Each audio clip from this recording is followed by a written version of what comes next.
ಹೇಳ ಅಶೋಕ. ನಿನ್ನ ಹತ್ರ ಒಂದು ಮುಖ್ಯವಾದ ವಿಷಯ ಮಾತಾಡಬೇಕು. ಉತ್ಸವ ಹೊರಟಾಯ್ತಾ? ನಿನ್ನ ಪಕ್ಕದಲ್ಲಿ ಯಾರು ಇಲ್ಲ ತಾನೆ? ಉತ್ಸವ ಹೊರಡೋದ್ರಲ್ಲಿದೆ, ನಾನು ಪಕ್ಕಕ್ಕೆ ಬಂದು ಮಾತಾಡ್ತಾ ಇದ್ದೀನಿ. ಏನು ಹೇಳು? ಸಂತೋಷದ ವಿಷಯ ಕಣೋ. ನೀಲಾಂಬರಿ ಅಮ್ಮ ಸತ್ತಿಲ್ಲ, ಬದುಕಿದ್ದಾರೆ.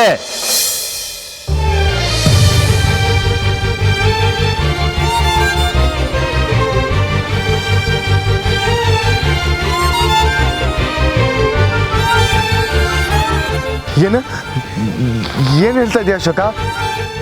ನಿಜವಾಗ್ಲೂ? ಹೂ ಕಣೋ, ಬದುಕಿದ್ದಾರೆ. ಏನ್ ಹೇಳ್ತಾ ಇದೆಯೋ? ಓ ಸುಮ್ಮನೆ ಏನೇನೋ ಹೇಳ್ಬೇಡ ನೀನು. ಅದೆಲ್ಲ ಡೀಟೇಲ್ಸ್ ಗೊತ್ತಿಲ್ಲ. ಇನ್ನೊಂದು ಸಂತೋಷದ ವಿಷಯ ಏನು ಅಂದ್ರೆ, ನೀಲಾಂಬರಿ ಅಮ್ಮ ಊರ್ ಕಡೆನೆ ಬರ್ತಾ ಇದ್ದಾರೆ.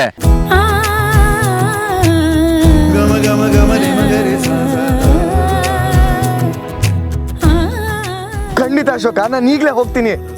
ಆದ್ರೆ ಈ ವಿಷಯ ನಿನ್ಗೆ ಹೇಗೆ ಗೊತ್ತಾಯ್ತು? ನೋಡು, ನೀನ್ ಈಗಲೇ ಊರು ಹೊರಗೋಗಿ ಚಿಕ್ಕಮ್ಮನ ಮೀಟ್ ಮಾಡು. ಇಲ್ಲಿ ಏನೇನಾಯ್ತು ಅಂತ ಎಲ್ಲ ಹೇಳು. ತುಂಬಾ ದಿನಗಳಾದ್ಮೇಲೆ ಅಮ್ಮ ಸತ್ತು ಬದುಕಿ ಮತ್ತೆ ವಾಪಸ್ ಬರ್ತಾ ಇದ್ದಾರೆ. ಅವ್ರ ಮನಸ್ಥಿತಿ ಹೇಗಿರುತ್ತೆ ಅಂತ ನನಗೂ ಗೊತ್ತಿಲ್ಲ. ಅದಕ್ಕೆ ನೀನೇ ಹೋಗಿ ಕರ್ಕೊಂಬಾ. ಆಮೇಲೆ ಇನ್ನೊಂದು ವಿಷಯ, ಚಿಕ್ಕಮ್ಮ ಬರ್ತಾ ಇರೋ ವಿಷಯ ಯಾರಿಗೂ ಗೊತ್ತಾಗ್ಕೂಡ್ದು. ಹಾಗೆ ನೋಡ್ಕೋ. ಖಂಡಿತ ಅಶೋಕ, ನಾನು ಈಗಲೇ ಹೋಗ್ತೀನಿ. ಆದ್ರೆ ಈ ವಿಷಯ ನಿನ್ಗೆ ಹೇಗೆ ಗೊತ್ತಾಯ್ತು? ಆ ಡ್ರೈವರ್ ಸುಂದ್ರ ಚಿಕ್ಕಮ್ಮನ ಕಣ್ಣಾರೆ ಕಂಡು ಫೋನ್ ಮಾಡಿ ಹೇಳ್ದ. ಅದಕ್ಕೆ ನನ್ಗೆ ಈ ವಿಷಯ ಗೊತ್ತಾಗಿದ್ದು. ಸರಿ ಅಶೋಕ, ನಾನು ಈಗಲೇ ಹೋಗಿ ಅಮ್ಮನ್ ಕರ್ಕೊಂಡ್ ಬರ್ತೀನಿ. ಆಮೇಲೆ ಇನ್ನೊಂದು ವಿಷಯ, ಚಿಕ್ಕಮ್ಮ ಬರ್ತಾ ಇರೋದು ಮಾಯಿಗೆ ಹೇಳಕ್ ಹೋಗ್ಬೇಡ. ಅಲ್ಲಿ ಬೆಳ್ಳಿನ ಮುಗ್ಸೋದಕ್ಕೆ ಮಾಯ ದೊಡ್ಡ ಬಲನೆ ಬೀಸಿದ್ದಾಳೆ. ಅದ್ರಲ್ಲಿ ಬೆಳ್ಳಿ ಸಿಗಾಕೊಂಡು ವಿಲ್ಲ ವಿಲ್ಲ ವಿಲ್ಲ ಅಂತ ಒದ್ದಾಡಿ ಸಾಯ್ತಾಳೆ.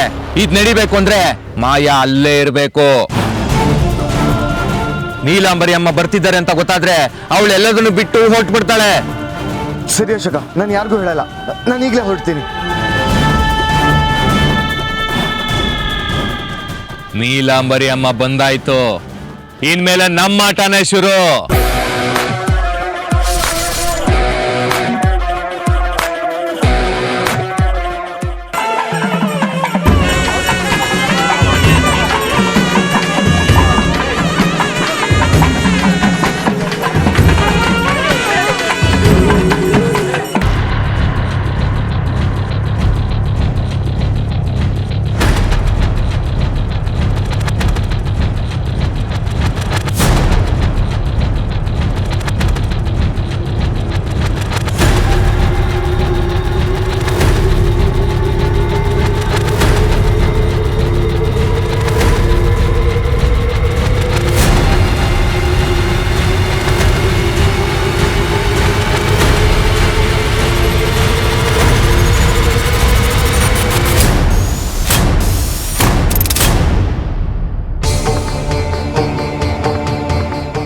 ದೇವ್ರೆ, ಷಣ್ಮುಗಣ್ಣ ಇನ್ನೂ ಬಂದಿಲ್ಲ. ಉತ್ಸವ ಬೇರೆ ಶುರುವಾಗೋಯ್ತು. ನಾನು ಇನ್ನೂ ಇಲ್ಲೇ ನಿಂತ್ಕೊಂಡಿದ್ದೀನಲ್ಲ. ಮಾತಾಯಿ ದೇವ್ರೆ, ಒಂದು ಒಳ್ಳೆ ಕೆಲಸಕ್ಕೋಸ್ಕರ ನಾನು ಇಲ್ಲೇ ಇದ್ದೀನಿ. ದಯವಿಟ್ಟು ಒಳ್ಳೇದು ಮಾಡು.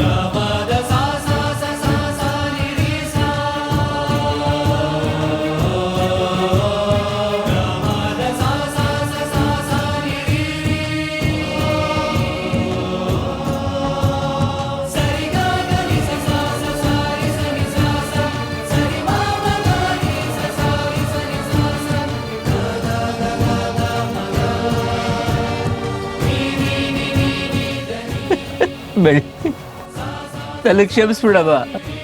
ನಿನ್ನ ಮುತ್ತು ಮದುವೆ ಮಾಡಬೇಕು ಅಂತ ತುಂಬಾ ಆಸೆಯಿಂದ ಇದ್ದೆ. ಇದಕ್ಕೆ ಮಾತು ಕೊಟ್ಟೆ. ನೀನು ನನ್ನ ನಂಬಿ ಕಾಯ್ತಾ ಇರ್ತೀಯ ಬೆಳ್ಳಿ. ಅಣ್ಣ ಬರ್ತಾನೆ, ಅಣ್ಣ ಬರ್ತಾನೆ.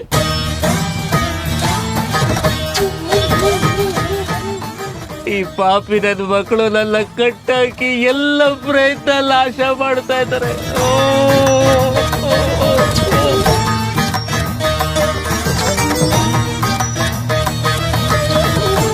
ಅಮ್ಮ ತಾಯಿ, ಷಣ್ಮುಗಣ್ಣ ಎಲ್ಲೇದ್ರೂ ಸಿಗೋ ಹಾಗೆ ಮಾಡು. ಅಯ್ಯೋ, ಈ ಪಾಪಿ ಅಶೋಕಂಗೆ ನೀಲಾಂಬರಿ ಅಮ್ಮ ಬರ್ತಾರ ವಿಷಯ ಬೇರೆ ಗೊತ್ತಾಗಿದೆ.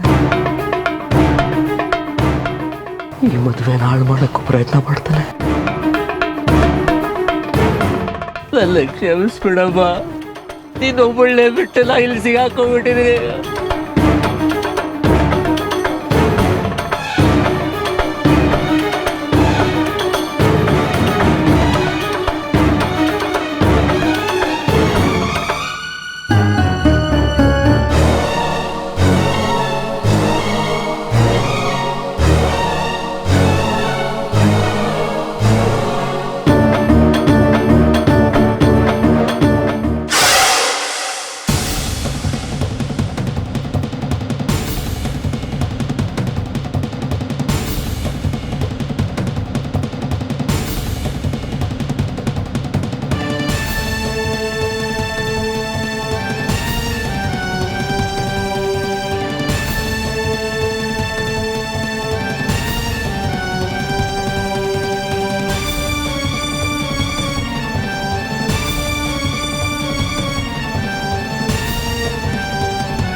ಮುತ್ತು ಬೆಳ್ಳಿನ ಸಪೋರ್ಟ್ ಮಾಡಕ್ಕೆ ಬಂದೇ ಬರ್ತಾನೆ.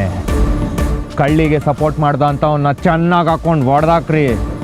ಈ ಊರಿನವ್ರ ಮುಂದೆ ಅವ್ನಿಗೆ ಅವಮಾನ ಆಗಬೇಕು. ಅದೇ ಊರಿನವ್ರ ಮುಂದೆ ನನಗೆ ಎಷ್ಟು ಸರಿ ಹೊಡೆದು ಅವಮಾನ ಮಾಡಿದ್ದಾನೆ, ಅವನಿಗೂ ಅದೇ ಊರು ಜನರ ಮುಂದೆ ಅವಮಾನ ಆಗೋದನ್ನು ನಾನು ನೋಡಬೇಕು. ಆಯ್ತಣ್ಣ, ನೀವು ಅಂದ್ಕೊಂಡಿದ್ದ ಕೆಲಸ ನಡೆಯುತ್ತೆ. ಡೈನಮಿಕ್ ಬಾಂಬ್ನ ಇಡೋಕ್ಕಾಗಿಲ್ಲ ಅಂತ ನಮ್ಮ ಹುಡುಗರು ಕಾತ್ರದಿಂದ ಕಾಯ್ತಾ ಇದ್ದಾರೆ. ಚಾನ್ಸ್ ಸಿಕ್ಕಿದ್ರೆ ಉಡಾಯಿಸ್ಬಿಡ್ತಾರೆ.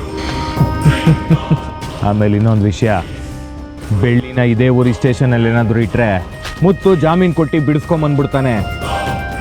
ಇನ್ಸ್ಪೆಕ್ಟರ್ ಹತ್ರ ಮಾತಾಡಿ ಯಾವುದಾದ್ರೂ ಸಿಟಿಲಿರೋ ಸ್ಟೇಷನಲ್ಲಿ ಇಡಿಸ್ಬೇಕು. ಮುತ್ತು ಊರು ರಲ್ದಿ ಬೆಳ್ಳಿ ಸಿಗಲಿಲ್ಲ ಅಂತ ಹುಚ್ಚ ಆಗಬೇಕು.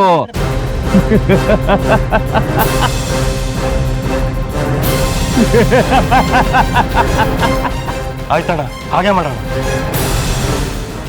ನಿನಗೆ ಸಿಗ್ತಾ ಇರೋ ಪ್ರೀತಿ ಬೆಲೆ ಗೌರವ ಎಲ್ಲ ಇನ್ನು ಕೆಲವೇ ಗಂಟೆಗಳಷ್ಟೇ. ಆಮೇಲೆ ಈ ಊರಲ್ಲಿ ತಲೆ ಎತ್ಕೊಂಡು ತಿರ್ಗಾಡಕ್ಕಾಗ್ದಲೇ ಒದ್ದಾಡ್ತೀಯಾ.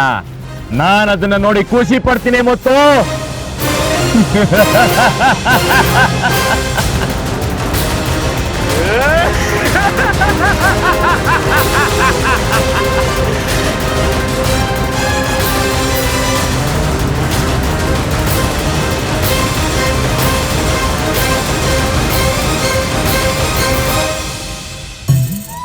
ಸ್ವಲ್ಪ ಬೇಗ ಹೊರಡಪ್ಪ.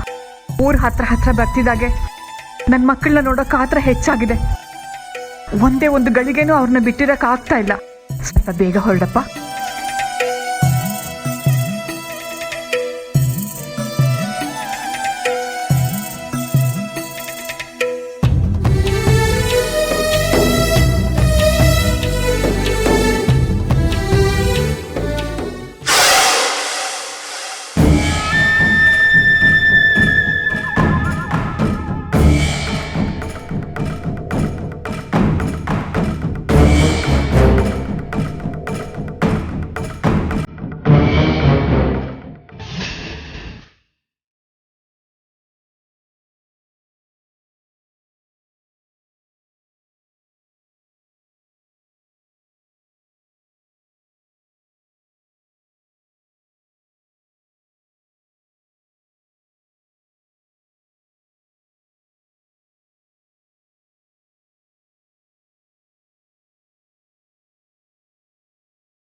ಬಾ, ದೇವ್ರ ದಯೆ, ಉತ್ಸವ ಮೂರ್ತಿಗೆ ಏನು ಅಪಾಯ ಆಗ್ಲಿಲ್ಲ.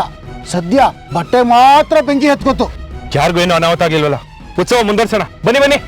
ಹೋದ ತಿಂಗಳು ರಾಮ್ಪುರದಲ್ಲೂ ಹೀಗೆ ಆಗಿತ್ತು. ಏನು ಉತ್ಸವ ಮೂರ್ತಿಗೆ ಏನೋ ಲೋಪ ಆಗಿದೆ, ಅದಕ್ಕೆ ಈಗೆಲ್ಲ ನಡೀತಾ ಇದೆ ಅನ್ಸುತ್ತೆ. ಲೋಪ ಇಲ್ಲ ಆಗಿದೆಯಪ್ಪ. ಬೆಳಗಿಂದೆಲ್ಲ ನೋಡ್ಕೊಂಡೇ ಬಂದಿದ್ದಾರೆ. ಎಲ್ಲ ಸಂಪ್ರದಾಯದ ಪ್ರಕಾರನೇ ಆಗಿ ಬಂದಿದೆ. ಮತ್ತಿನ್ನೇನ್ ತಡ? ಈ ತರ ದೇವಿನ ರೋಡಲ್ಲಿ ನಿಲ್ಸ್ಬಾರ್ದು. ಉತ್ಸವನ ಮುಂದುವರಿಸಿ, ನಡೀರಿ. ನಮಗ್ ಗೊತ್ತಿದ್ ನಾವ್ ಹೇಳಿದೀವಿ, ಮಿಕ್ಕಿದ್ ನಿಮ್ ಇಷ್ಟ. ಇದು ನನ್ನ ಒಬ್ಬನ ಇಷ್ಟ ಅಲ್ಲಪ್ಪ, ಊರವ್ರ ಇಷ್ಟ. ಏನ್ರಪ್ಪ? ಹೌದು, ಉತ್ಸವ ಮುಂದುವರಿಲಿ. ಹಾಗೆಲ್ಲ ರಸ್ತೆ ಮಧ್ಯದಲ್ಲಿ ಅಮ್ಮನವ್ರನ್ನ ತಡೆದು ನಿಲ್ಲಿಸಬಾರ್ದು. ಮೆರವಣಿಗೆ ಹೊರಡ್ಲೇಬೇಕು. ಹೊರಡ್ಲಿ ಮೆರವಣಿಗೆ.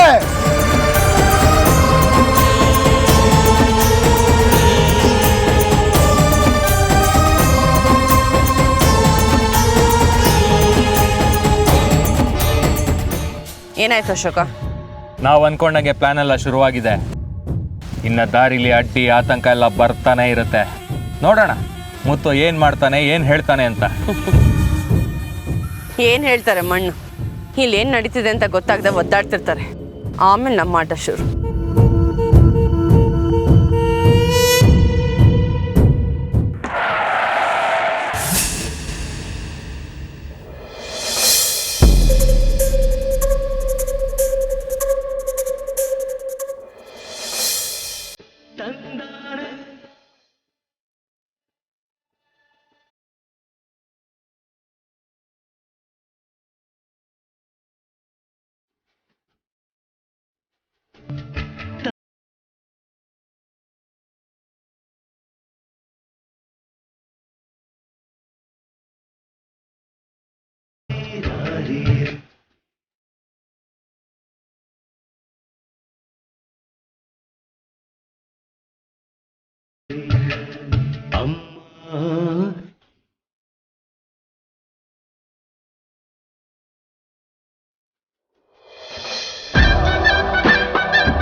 ಸ್ವರ್ಗವನ್ನೇ ಮತ್ತೆ ಚಿಗುರಿಸಿದೆ ಹಕ್ಕಿಗೆ ಬಾನಾಗಿ ಹಾರಲು ಬಲವಾಗಿ ಮಡಿಲಲ್ಲೇ ಆಗಸ ತೋರಿತು ನಿನ್ನ ಮಮತೆಯ ಬಲವಾಗಿ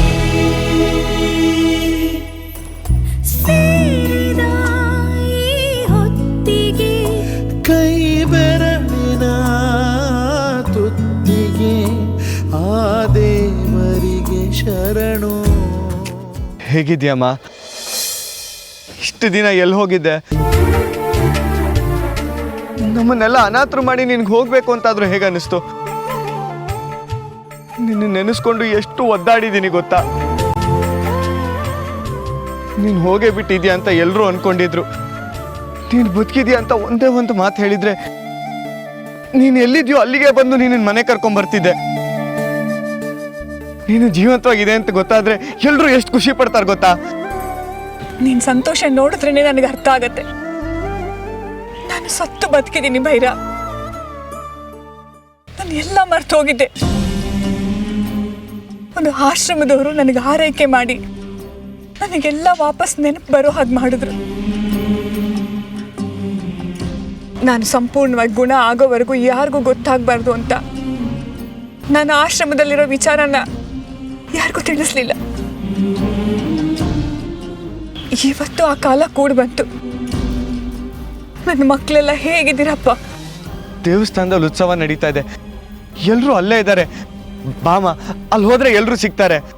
ಒಂದು ನಿಮಿಷ ಬನ್ನಿ, ನನ್ನ ಮಗ ಬಂದಿದ್ದಾನೆ, ಬನ್ನಿ. ನಮಸ್ಕಾರ. ನಿಮ್ಮಿಂದ ತುಂಬ ದೊಡ್ಡ ಉಪಕಾರ ಆಯಿತು. ನನ್ನ ತಾಯಿನ ನಮಗೆ ವಾಪಸ್ ಕೊಟ್ಟು ತುಂಬ ಉಪಕಾರ ಮಾಡಿದ್ದೀರಾ. ಬೈರ, ಇವರಿಗೆ ತೋಟದ ಮನೇಲಿರೋಕ್ಕೆ ವ್ಯವಸ್ಥೆ ಮಾಡು. ಸರಿ ಅಮ್ಮ. ನೋಡಿ, ಹೀಗೆ ಅರ್ಧ ಕಿಲೋಮೀಟ್ರ್ ಮುಂದೆ ಹೋದರೆ ಬಲ್ಗಡೆಗೆ ನಮ್ಮ ರೈಸ್ ಮಿಲ್ ಇದೆ. ನೀವು ಅಲ್ಲೇ ಇರಿ, ನಮ್ಮ ಹುಡುಗರು ಬಂದು ನಿಮ್ಮನ್ನು ಕರ್ಕೊಂಡು ಹೋಗ್ತಾರೆ. ಬಾಮ, ಹೋಗೋಣ. ಭೈರ,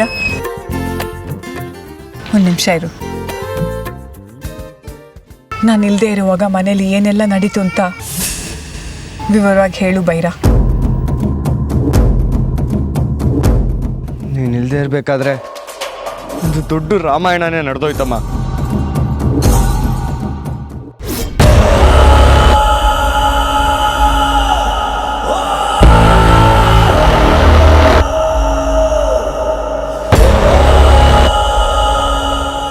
ನೋಡು ಅಶೋಕ, ಅವಳ ಬಗ್ಗೆ ತುಂಬಾ ಕೆಟ್ಟದಾಗ ಮಾತಾಡ್ತಿದ್ಯಾ.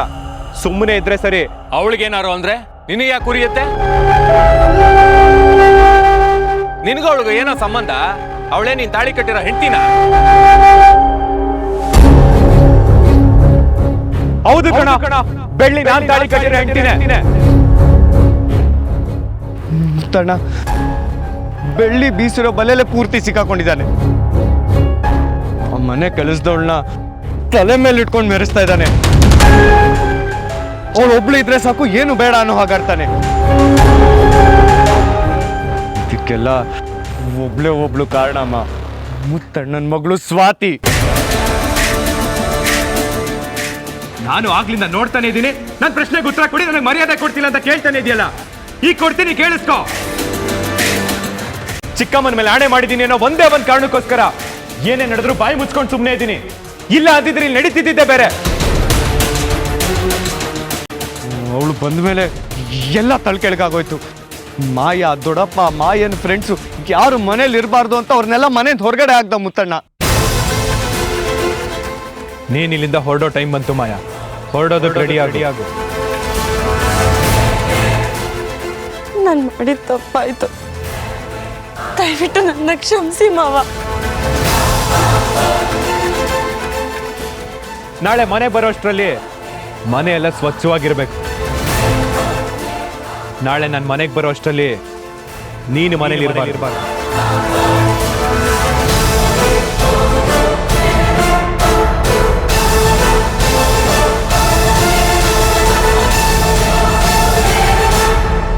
ಇವತ್ತಂತೂ ಅಣ್ಣ ಹದ್ಮೀರ್ ನಡ್ಕೊಂಡಮ್ಮ. ತಾಂಬೂಲನ ಯಾರ ಕೈಲಿ ಕೊಡಿಸ್ಬೇಕು ಅಂತಾನೆ ಗೊತ್ತಾಗ್ತಿಲ್ಲ. ತಾಂಬೂಲನ ಬೆಳ್ಳಿ ಕೈಲಿ ಕೊಡಿಸ್ಬಿಡಪ್ಪ.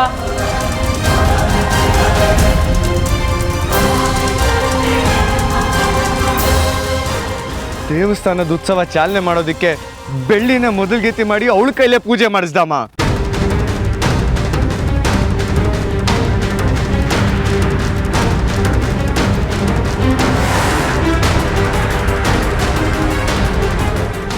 ನೀಲಾಂಬರಿ ಅಮ್ಮನವರು ದೇವಸ್ಥಾನ ಪೂಜೆ ಮಾಡ್ಬೇಕಾದ್ರೆ ಒಂದು ಅರ್ಥ ಇತ್ತು. ಈ ಬೆಳ್ಳಿಯಾಗಿ ಪೂಜೆ ಮಾಡಬೇಕು. ಫಸ್ಟ್ ಆಫ್ ಆಲ್ ಅವಳು ಊರವಳೆ ಅಲ್ಲ. ಬೆಳ್ಳಿಗೆ ಪೂಜೆ ಮಾಡೋ ಅಧಿಕಾರ ಇದೆಯಾ ಇಲ್ವೋ ಅಂತ ನಿಮ್ಗೆ ಎಲ್ರಿಗೂ ಗೊತ್ತಾಗಬೇಕು ಅಷ್ಟೇ ತಾನೇ. ಬೆಳ್ಳಿಗೆ ಪೂಜೆ ಮಾಡೋ ಎಲ್ಲ ಅಧಿಕಾರನೂ ಇದೆ. ಯಾಕಂದ್ರೆ ಬೆಳ್ಳಿ ನನ್ನ ಮದುವೆ ಆಗ್ತಿರೋ ಹೆಣ್ಣು.